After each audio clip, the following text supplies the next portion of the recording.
আসসালামু আলাইকুম প্রিয় শিক্ষার্থীরা, মাঝখানে একটু প্রবলেম থাকার কারণে সাজেশন আপলোড করা গ্যাপ ছিল। তো যাই হোক, আমরা তোমাদের গ্রুপ ভিত্তিক যে সাবজেক্টের সাজেশনগুলো বাদ আছে আমরা পর্যায়ক্রমে খুব দ্রুত আপলোড করে দিব।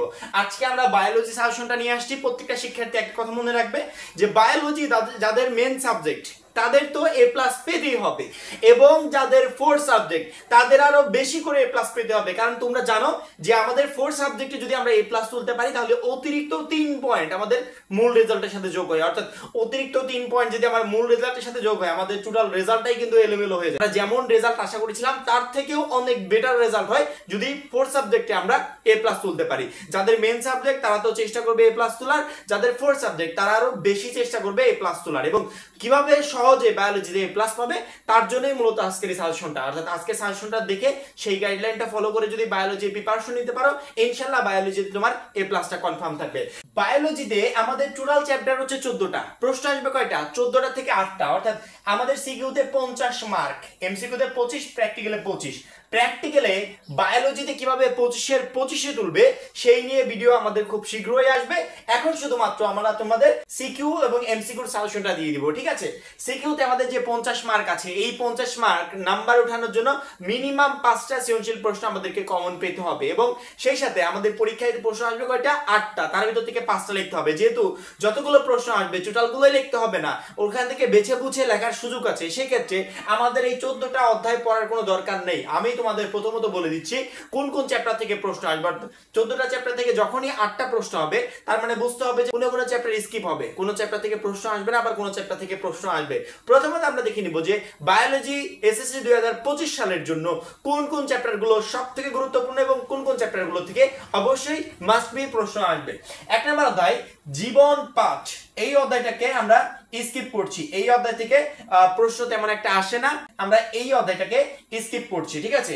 2 নাম্বার অধ্যায় জীবকোষ ও টিস্যু, এই অধ্যায় থেকে আবার অনেক সময় দেখা যায় যে 2 এবং 3 নাম্বার অধ্যায় মিক্সিং আকারে প্রশ্ন আসে। অনেক সময় আলাদা যে কোনো একটা অধ্যায় থেকে প্রশ্ন আসে, আবার অনেক সময় মিক্সিং আকারে প্রশ্ন আসে। এই জন্য ওই রিস্কটা আমরা নিতে চাচ্ছি না। 2 এবং 3 নাম্বার অধ্যায় মিলে তোমাদের একটা প্রশ্ন হবে, ঠিক আছে? হয় 2 নাম্বার অধ্যায় থেকে প্রশ্ন দিবে, নয়তো 3 নাম্বার অধ্যায় থেকে দিবে, নয়তো দুইটা অধ্যায় মিক্সিং আকারে একটা প্রশ্ন করবে। সেক্ষেত্রে আমরা এখান থেকে কোনো চ্যাপ্টার কেউ বাদ দিতে পারছি না। অর্থাৎ 2 এবং 3 নাম্বার অধ্যায় পড়লে কনফার্ম তুমি একটা প্রশ্ন কমন পাচ্ছ। তারপরে জীবনী শক্তি, এখান থেকে প্রশ্ন আসবে একটা। খাদ্য পুষ্টি এবং পরিপাক, এখান থেকে প্রশ্ন হবে একটা। তারপরে জীবে পরিবহন, এখান থেকে প্রশ্ন হবে একটা। গ্যাসীয় বিনিময়টা আমরা স্কিপ করছি। রেচন প্রক্রিয়ার থেকে প্রশ্ন হবে একটা। দৃঢ়তা প্রদান ও চলন, এই অধ্যায়টা আমরা স্কিপ করছি। সমন্বয়টা স্কিপ করছি। জীবের প্রযোজন, এখান থেকে একটা প্রশ্ন আসবে। জীবের বংশগতি ও বিবর্তনটাকে আমরা স্কিপ করছি। জীবের পরিবেশ থেকে আসবে একটা, জীব প্রযুক্তি থেকে আসবে একটা। দেখি তো কয়টা হলো? একটা, দুইটা, তিনটা, চারটা, পাঁচটা, 6টা, 7টা, 8টা। এই 8 সেট প্রশ্ন আমাদের পরীক্ষায় আসবে এই 8টা চ্যাপ্টার থেকে। অর্থাৎ আমরা কিন্তু এখন জানি যে কোন কোন চ্যাপ্টারগুলো আমাদেরকে পড়তে হবে এবং কোনগুলো আমরা স্কিপ করব। 14টা অধ্যায় পড়ার কোনো দরকার আছে? আমি যদি এখন 8টা প্রশ্ন কমন ফালাতে যাই সেক্ষেত্রেও আমার 14টা অধ্যায় পড়ার দরকার নেই। তুমি এখানে যে চ্যাপ্টারগুলো দেওয়া হয়েছে, যেমন ধরো এই 2টা সহ ইনক্লুড করে বাদবাকি 7টা সহ মোট 9টা চ্যাপ্টার দিয়েছি। 9টা চ্যাপ্টার থেকে পড়লে এখান থেকে প্রায়গুলো অধ্যায় থেকে তোমার প্রশ্ন আসবে। এখন এই 9টা চ্যাপ্টারের ভিতর অলরেডি কমপ্লিট করে ফেলেছো বা সহজ মনে হয় এমন অধ্যায় আছে না যে ওই অধ্যায়টা আমার কাছে একটু ইজি মনে হয়, আমি অলরেডি কমপ্লিট করে ফেলেছি। এই 9টা চ্যাপ্টারের ভিতর যে কোনো 7টা বা যে কোনো 6টা চ্যাপ্টার তুমি পরীক্ষার হলে পড়ে যেতে পারো, যে কোনো 7টা বা 6টা। অর্থাৎ আমি তোমাদেরকে বলে দিই যে কোন কোনটা পড়বে। তুমি এখান থেকে পড়বে হচ্ছে 2, তারপরে 3 পড়বে, তারপরে 4 পড়বে, তারপরে হচ্ছে 5 নাম্বার আছে, তারপরে 6 নাম্বার আছে, 8 নাম্বার আছে, 11 নাম্বার, 13, আর লাস্ট হচ্ছে 14 নাম্বার। 1 2 3 4 5 6 7 8 9। অর্থাৎ এখানে যে 2টা অধ্যায় মিলিয়ে একটা প্রশ্ন দেওয়া হয়েছে সেজন্য এখানে 9টা অধ্যায় হয়েছে, ঠিক আছে? এই 9টা অধ্যায়ের ভিতর তোমার যে কোনো 7টা অধ্যায় বা যে কোনো 6টা অধ্যায়, তুমি যদি মনে করো যে আমি 7টা অধ্যায় পড়ে যাব সেক্ষেত্রে তুমি কনফার্ম থাকো যে তোমার 6 সেট প্রশ্ন কমন থাকবে। তুমি যদি মনে করো যে আমি 6টা অধ্যায় পড়ে যাব কনফার্ম থাকো তোমার 5টা প্রশ্ন কমন থাকবে। অর্থাৎ তুমি এই অধ্যায়গুলোর ভিতর আমরা কিন্তু অলরেডি সাজেশনটাকে শর্ট করে ফেলেছি। 5টা চ্যাপ্টার কিন্তু অলরেডি বাদ দিয়ে ফেলেছি। বাদ দেওয়ার পরবর্তী পরবর্তীতে এখান থেকে তুমি আবারও বাদ দিতে পারবে, এখান থেকে আবারও বাদ দিতে পারবে যে কোনো 6টা বা 7টা চ্যাপ্টার সুন্দরভাবে গুছিয়ে, যেই চ্যাপ্টারগুলো সব থেকে সহজ মনে হয় তোমার কাছে, যে অলরেডি তুমি কমপ্লিট করে ফেলেছো, সেরকম 6টা বা 7টা চ্যাপ্টার যদি কমপ্লিট করে যাও, এখান থেকে তোমার 5 থেকে 6 সেট প্রশ্ন ইজিলি কমন থাকবে। পরীক্ষার হলে কোনো ধরনের প্রবলেমে তোমাকে আশা করি পড়তে হবে না। এই হচ্ছে আমাদের সৃজনশীলের সাজেশন। এখন পড়াটা ইজি হলো না, যে 14টা অধ্যায় থেকে কিভাবে 8টা প্রশ্ন আসবে বা 14টা অধ্যায় থেকে কিভাবে 5টা প্রশ্নের অ্যান্সার করব। এখন সহজ হলো না, এখন বুঝতে পারছো না যে আসলে কি পড়া প্রয়োজন, সেই অনুযায়ী প্রিপারেশন শুরু করে দাও। এবার আসি আমরা এমসিকিউতে। এমসিকিউটা অবশ্যই গুরুত্বপূর্ণ যে কোনো সাবজেক্টের ক্ষেত্রে। এমসিকিউতে যদি ভালো করতে পারো, সেই সাবজেক্টে মাস্ট বি তোমার একটা ভালো রেজাল্ট আসবে। বিশেষ করে এসএসসি তে এমসিকিউ একটাও বইয়ের বাইরে থেকে হবে না, প্রত্যেকটা এমসিকিউ এই মূল বই থেকে হবে। যেহেতু প্রত্যেকটা এমসিকিউ মূল বই থেকে হবে, সেক্ষেত্রে মূল বই রেখে আমাদের অন্য কিছু করার কোনো প্রয়োজন নাই।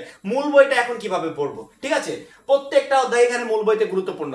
মনে করো আমি বললাম এখানে যে 6টা চ্যাপ্টার পড়ো সৃজনশীলের জন্য, এমসিকিউর জন্য এইভাবে পড়তে পারবে না। এমসিকিউ প্রত্যেকটা অধ্যায় থেকে পড়ার সম্ভাবনা আছে। 14টা অধ্যায়, প্রত্যেকটা অধ্যায় থেকে দুইটা করে এমসিকিউ দিয়ে দিল, বা একটা করে এমসিকিউ দিয়ে দিল, কোন অধ্যায় থেকে 2টা করে দিয়ে দিল, এইভাবে 25টা এমসিকিউ তারা মিলিয়ে দিল। সেক্ষেত্রে একটা চ্যাপ্টারও স্কিপ করা যাবে না। এমসিকিউর জন্য প্রত্যেকটা অধ্যায় সুন্দরভাবে গুছিয়ে রিডিং পড়তে হবে। তোমার প্রথম কাজ হবে, তুমি মূল বই প্রথম থেকে শেষ পর্যন্ত সুন্দর করে রিডিং পড়বে এবং সেই সাথে আন্ডারলাইন করবে। কালো কালারের যে কলমগুলো আছে বা পেন্সিলগুলো আছে, সেগুলো দিয়ে আন্ডারলাইন করবে। আন্ডারলাইন করতে করতে এক সময় দেখবে তোমার পুরো বইটা আন্ডারলাইন করা হয়ে গেছে। ওই একবারই সময় দিবে আন্ডারলাইন করার জন্য, পরবর্তীতে আরো করতে হবে না।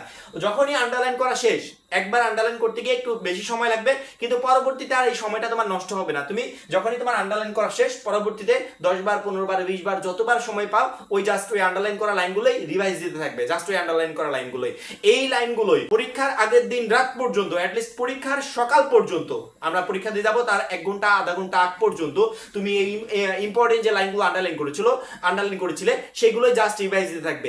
এভাবে রিভাইজ দিতে দিতে দেখবে পুরো বইটা এক সময় তোমার আয়ত্তে চলে আসছে। তুমি যদি এই মূল বইটাকে রেখে গাইড, টেস্ট পেপার, এইটা ওইটা থেকে প্রিপারেশন নিতে চাও, সেক্ষেত্রে আমি বলবো তোমার একটা এমসিকিউ কমন আসবে না। ওইভাবে প্রিপারেশন নিলে এমসিকিউ কমন পাওয়া যায় না। যেহেতু আমাদের প্রশ্নগুলো হবে মূল বই থেকে, এমসিকিউ আসবে মূল বই থেকে, মূল বইটাকে রেখে আমরা অন্যান্য কিছু কেন পড়বো? অবশ্যই মূল বইয়ে আমাদেরকে গুরুত্ব দিতে হবে।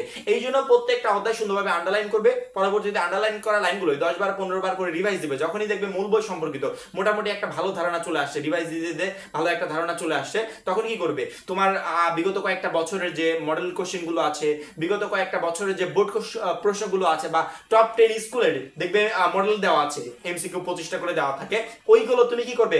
প্র্যাকটিস করবে।